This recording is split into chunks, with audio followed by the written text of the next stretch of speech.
So let's get into Conjuring The Devil Made Me Do It. All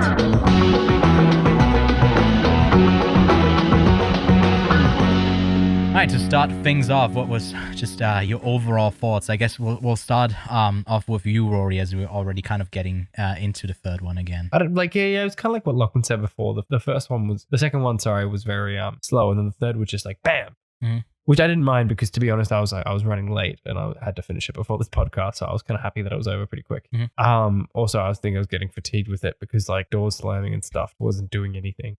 There's a lot of door slamming in these movies and doors being shut and people trying to open doors. Also, non-spoiler for now. No spoilers, yeah, but doors. Sorry, spoiler. Doors do slam in this movie. Just like how the could others. you? But those what are the frames? The lindel above it, man. They're just screwed, man. Like those, the structure of these doors is just kaput. Very kaput, yeah. Yeah, but I didn't mind it. I definitely probably would if you had to. Oh man, yeah. If you had to offer to watch one out of this and the second, I might not choose either. But I mean, it was a bit different to the first two, but not necessarily for the better. And this is what I mean about the TV show. That these different like anthological like kind of series to it just kind of makes them feel a little bit inconsequential. Like it kind of makes like the Warrens, and kind of like you said, the Warrens are kind of just like the two Christian people. There's not a lot about them that interests you. Yeah, and I think that's fine. It reminds me a bit like X-Files. It kind of is X-Files, but very more like old school Salem-y, but which is fine. But yeah, it's I think very much like the one, evil versus good, and the lines are pretty. They're drawn in the sand. They're like crystal concrete, clear. right? Crystal clear. That Satanists are bad, Christians are good, and I just definitely thought this was fine. It's probably the one. It's weird. It's the one I watched most recently, like literally a few hours ago, and it's the one I'm having the most trouble remembering. I think there's not a lot of like jump scares, like those kinds of moments that Conjuring usually builds up to that are really memorable in this, because without getting into spoilers, there's investigative horror. There's that aspect of that's already in the trailers, right? Of someone being accused and then roll credits. The devil made me do it being kind of the excuse for it, and they focus not as much on it as I thought they would. And I think that would have been an interesting thing to focus on, but I guess it's more the supernatural, like good versus evil, jump scares and opening doors. That was the biggest concern in this one. Yeah, I think this is going to be kind of where they need to decide where they want to open it up a bit as well. Like, are we just going to keep doing like possession? Because like the like, I don't know, like the dark world of witchcraft has a lot of different things. Like you could add creatures and all these different things and make this quite a big successful franchise. But I think this was just like, I think this was one of the, I like the sound. Sounds really hectic when they're, like you said, they're crumbling and the person is like being exercised, taken out for a run. You're being exercised. Get on that treadmill. Yeah. They're just like, they're making those fat demons do weight loss. The fat zombie thing. Get on that treadmill. But I thought it was fine. Like I wouldn't recommend it to people walking down the street. But that because I hate people who walk down the street. Right, like, sucks. Yeah. But I still think it just very, like most of the Conjuring ones. I'm just like, I'm okay that I watched it. I didn't regret the time that I spent on it, but I'm not going to go out of my way to watch it again. Yeah. Lachlan, what are your thoughts of Conjuring 3? I completely agree. I unlike Rory, where he said, I don't know whether I'd pick one or two. He would say he'd pick neither. I'd probably pick, 2 or 3. I'd pick 3 based on the fact that I laughed. I have more, at least more than once. And I had more fun with the third one. Rory, you put it a really good way where it's more of like an investigation in this one. And the best example I could give is like you watch a Conjuring movie for the paranormal horror aspect, right? Imagine going into a paranormal activity movie and not seeing a fucking door close from a video camera, right? No, that's what you're expecting to go see that, especially after 2 movies where you know that's what you're going into and they don't have that. They have that paranormal demon possession aspect, but it's not the main focus of Ed and Lorraine's investigation. The best way I can explain it is imagine an Indiana Jones movie comes out and they do more professor scenes than they do actual like treasure hunting, right? Yeah. People would be like, what do you mean? Indiana Jones, Indiana Jones is a treasure hunter, but he's also a professor. These guys are they're not demon hunters, but they're demonologists, but they're also there to help people. And that's what they're doing in this one. They're trying to help out this guy, right? They've shift focus. And again, they've met their worst match, the American court system. The scariest thing in any movie. And the media. There was literally less horror in this movie, and there was more action. Like he was swinging around a fucking sledgehammer. We're going into full spoilers now. Sledgehammer, right? There's been no kind of like full action like this, other than the axe being cut down. It's very Shining, right? And again, I wrote down The Shining because the opening scene with the blood coming in. I wrote, hang on, what do my notes say? I said Shining elevator doors. Yeah, we moved into spoilers. Demon is a fan of Carrie or The Shining, right? There was a lot of blood there. Yeah, I also was thinking as well as the sledgehammer. Yeah. I also said, why does the kid look like Elton John? I thought it was Elton John. Did he not? He did not do this film. But yeah, the kid looks so much like Elton John. I was focused on that for so long. I also said this kid would be good at Twister when he started doing all like the twisting and fucking like. Oh yeah. But I had more fun with this film than I did feeling scared. Like the first film, they built so much tension, and I don't think there's a single point in this film where tension is built after the first act. The first act where you have Arnie being possessed, there's that one build up where he looks through the glory hole and then like turns around and then there's a woman there. Sorry. He was disappointed. Thank God he looked first. Thank God he looked first. I mean, he went against the cardinal rule, but thank God he did.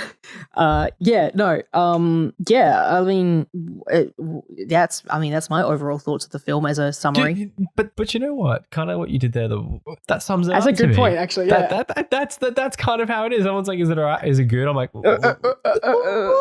like it's not terribly made. Like the film is not terribly made, and the story is actually okay. And I was like, this story would hold up. But the issue I have with it is it's not a Conjuring movie. Yeah, but but this is what I mean. I feel like this is why I feel like it would just be a good TV show. I'm gonna keep coming back to this because you can have occasional episodes that alter the formula, and Conjuring is very formulaic. It very much just sticks to the same thing. That was, I think, why the second one was so boring to me, is because I watched the first and I was like, this is just the first movie, but with British accents. I loved how at the end of it they have that discussion of, oh, you saved me, and then the other person's like, no, you saved me, and then maybe, no, God saved us, or something like that. They do that at the end of the first one, they do it at the end of the second one. Don't remember them doing it at the end Gibson of this one. loves The Conjuring. Have we moved into spoilers yet fully? Yeah, we have. Okay. Rory, you saying that the second one has British accents, right? Reminds me of a thing I read on Reddit the other day when I was like going to watch the Conjuring movies, and it's like, why are ghosts always from old times? Why do you never hear a ghost say it's Britney, bitch? That's a fair point. Is there like a time frame where like ghosts can be ghosts? Imagine dying like just after 2000. It's like, I want to go back. They're like, sorry man, can't do it. Like fucking we leave the hauntings pre-2K. Just give you like some dead memes. He goes on to you. It's just like this trolling face you see, and it's like, you mad? Problem? Where are we jumping into? Well, I think a good way to start is with the opening scene, kind of the opening, not a seance, what is called exorcism, right? That kind of doesn't work, and then we get Mr. Warren sidelined for the rest of the movie due to his heart attack. And I think that was a really lazy way of giving Lorraine more to do, just sidelining Ed. Yeah. Because I think what they did before in the movie, like we talked about it in the second one, where she's not, I don't know, she has weird decisions that she sometimes makes. Like, of course, she should have cut down that tree. Lachlan, I agree with you, obviously, with the... Thank you. No, but what? Sometimes she just doesn't get something done that she completely could have, and it feels like, oh, in this one we're giving her more to do. Then by the end of it, it's still him that saves her, right? With and it is weird. No, but she saves him because she had the medication in that locket that you completely forgot about because they don't set it up. But if you've seen the first two back to back, like Rory has, you would go, oh yeah, they've got that locket that she got from their daughter, but the daughter's not present in this current movie. No, she is. So she's actually in it. She's a teen though. She's but not for long. She's not really like prominent. She's like in two scenes. And I agree with Lachlan. There are a few things that like I feel like they think are set up, but it's kind of like you hadn't seen. If I hadn't seen the first two films right before, if I had a big gap, I probably would have been like, what the fuck is going on? Why does she? Yeah, what's going on? Like, why is that there? And it wasn't for too many things, but there were a few things where they kind of relied on you knowing, like the comment on the books when the ex-priest has all those dangerous books, and he's like, oh, I prefer to keep them here. It's like keeping guns off the streets, and that's exactly what he said in the first movie. And they're like, like her connecting. But like, yeah, if I hadn't seen the first two or something, I would have been like, I don't care. I mean, I do like that to give Lorraine more to do, and it feels like they buff her powers a bit, that she has even more almost superpower like stuff where she just touches someone and then, I mean, she had that before, but it feels amplified in this. Yeah, she'd be the worst to play Cluedo with. She just fucking knows everything. she's like, no, 10 years ago someone touched a knife and it was actually this person. Yeah, dude. They're dead. They're now a British ghost. It comes down to what you said before, Rory, that these movies are quite formulaic. This is a bit out of the formula, but it doesn't bring anything super interesting to it, and it doesn't really deepen the characters a lot. There's not a great amount of. And if you're gonna break the formula, like break the formula, it still feels very safe. Like it feels very tropey as well. Like they've got the exorcism at the start with like the take me, and I was like, oh yeah, I saw the. You know, on that I thought that was kind of dumb. That why did they dumb down Lorraine? Like, why wouldn't she know that it moved on to the other person? She was there. Yeah, I didn't get that either. Why did they just move on? Obviously, he's not gone. She should have immediately gone up to the dude and been like, "Hey, what's your name?" Yeah, and like it's just interesting that she didn't try the old reliable. I found it funny that, I mean, you said that it's like there's some elements of Carrie, The Shining, and lots of other stuff. I thought that scene where she went to the dad of the Satanist, that was a bit Zodiac like going down to the basement, and there's a lot of I get that. There was a lot of like reference in a way that I feel like you can notice that this one wasn't directed by James Wan, especially in the opening, because it did feel a bit more plastic. Like it felt more wait, is that even no? I think that's only a German expression, but it felt more refined. Say it. I will understand. No, fuck off. It felt more refined and a bit glossier than the other ones. Like James Wan really likes to get dirty and gritty with his set decoration, and I thought this one looked a bit cleaner. Yeah, no, definitely. Like the other set decoration definitely had like a macabre Edgar Allan Poe feel to them almost. And more doors. This one just overall, felt, I'd say as well. Yeah, this one was a bit more modern, but it wasn't that far in the future, so it didn't really need to be. Yeah. But no, I definitely agree. I don't think the set design was as good as the first two. I thought they were very like okay, and there were a few shots which were like fine, but there are probably shots in the first two that stand out more to me. I just think everything about it, and I'm coming back again, sorry, to the TV show thing. It was like a long episode because you kind of like didn't get a lot out of this movie. Like I didn't finish the movie and go, thank God I saw, or like oh I wonder what's next. Like it's like okay, like it's a bit of a time waster, but like it's definitely not bad. It's got good scenes. It's got like I agree with Lachlan that it just didn't bring the intensity, and I kind of like the investigative part of it, but it didn't bring that either. So it kind of was just lacking in some of the qualities that made the first one good. Because obviously we're talking about how this film wants to go away from the formula. And we're talking about how obviously we can tell this is not made by James Wan, not directed by James Wan. Is there something that, like, is there a certain part of the film that stood out to you? Because I can tell you one part of the film that stood out to me, and immediately I at first I laughed, but I went, this is completely out of character. What was it? What was it, yeah? It was persuading the lawyer that devils exist. Because the entire series, you're told not to look at the Annabelle doll, you're told not to interact with anything, but to prove that devils exist, they go, come over for dinner, we'll introduce you to Annabelle, right? And obviously then it immediately cuts to a scared lawyer. So they obviously use some sort of, they obviously played with something to show them that devils exist, like the demons exist. That's not the Ed and Lorraine that I've come to know from the previous two films, who are like, no, we don't fuck around with this stuff. We protect and save people from this stuff. But in this film, they're like, well, I mean, we're going to have to try and persuade her. So let's bring her around to the old house, pull out Annabelle and, fuck around with her for a little bit, right? It's like literally you could pull up the Annabelle doll and so, all right, lawyer, where did the Annabelle doll touch you, right? And that's what it felt like. It was a comedic moment, but Ed and Lorraine don't do comedic moments with demonic possessed dolls or any kind of those objects, right? Yeah, I guess to play devil's advocate, no pun intended there. Zing. I think that they are kind of fed up at this point that no one is believing them, so they may stoop down a bit more. Like it opens up with it has that moment of their frustration being interviewed in that media thing, and Ed lashes out like, oh, they always just try to portray us as the idiots in these interviews. So maybe for this, when there's someone's life at stake, they kind of stoop. Yeah, but it does. I agree with it. It does feel a bit out of place, and we don't even get to see it, so we only get to speculate what they did with Annabelle. Maybe that's one of the spin-offs that I haven't seen. It's just convincing that lawyer. And overall, the whole court thing was a bit disappointing because, as I said, I expected a bit more from it. And it was basically like, oh, you are accused of dying because you plead that it was demonic influence or they whatever. didn't really get the evidence in the end, did they? Like, yeah, how did they they were convince kind of just them? they just kind of cut to him, like, kind of didn't really have anything done, but they didn't really have the evidence. Like, what were they going to be like? Yeah, look at this slab that I cracked into with the sledgehammer. The judge is like, oh shit, this bitch is guilty. Like, defendant. sorry, guys, Your Honor. They destroyed evidence. and what are the police going to do when they're like, oh, these two creepy people who think they bite ghosts are here and there's two dead bodies here? Like, how did they not get arrested? Yeah, they're like, don't worry, we're Ghostbusters. And I really wish they'd said that. Like, what do we call you? I was like, please just say Ghostbusters. Give us the, like, that's a crossover I could get behind. That's actually what the original Ghostbusters is based on. It's on the trial of Ed and Lorraine Warren. That could be a thing. Yeah, that would be great.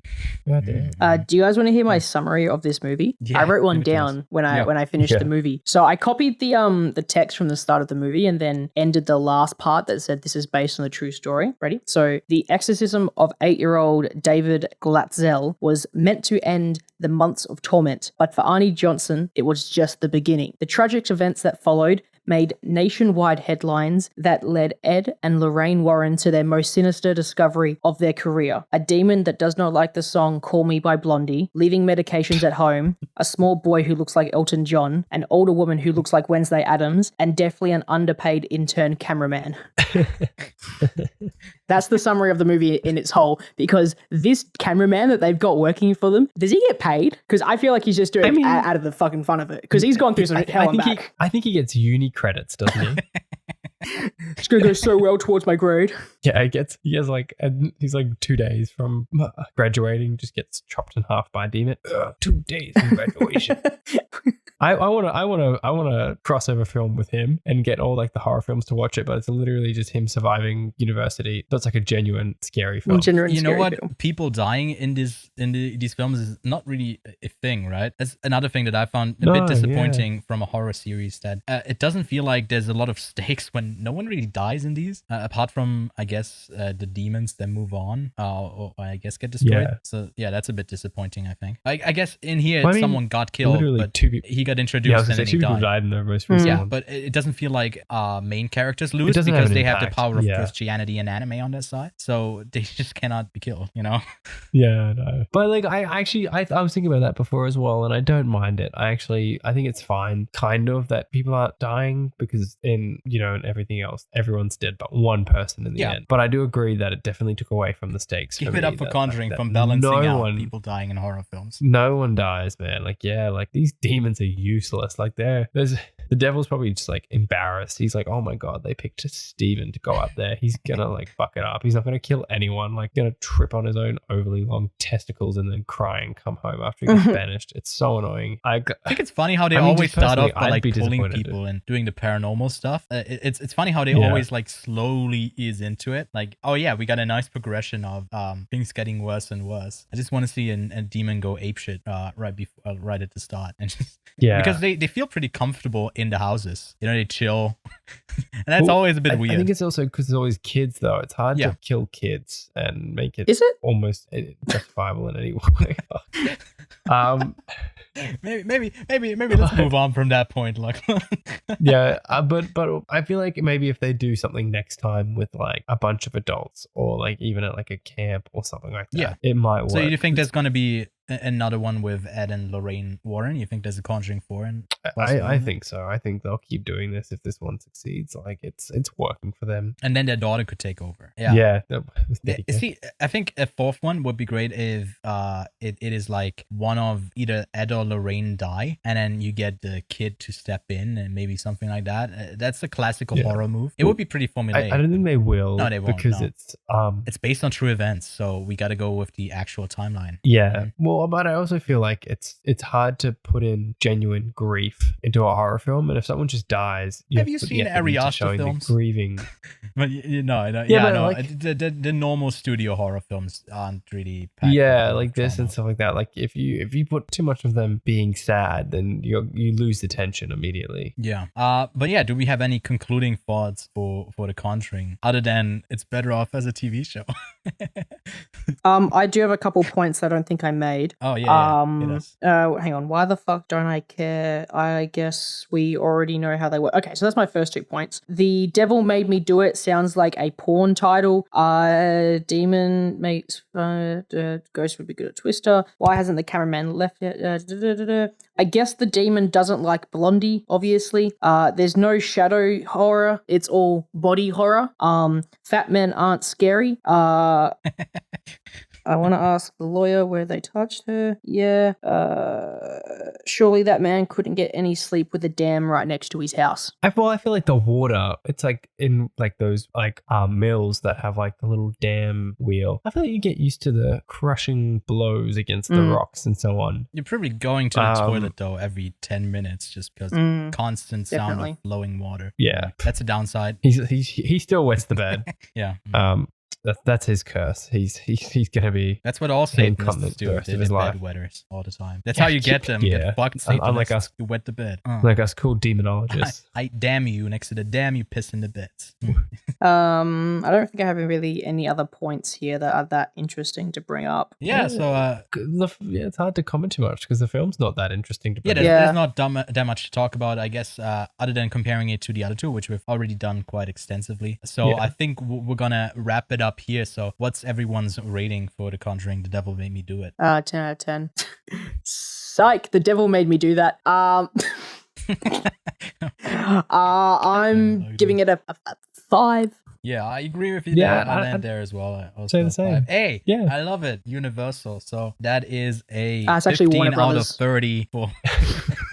Wait, what did he say? Oh no. He got embarrassed. He left again.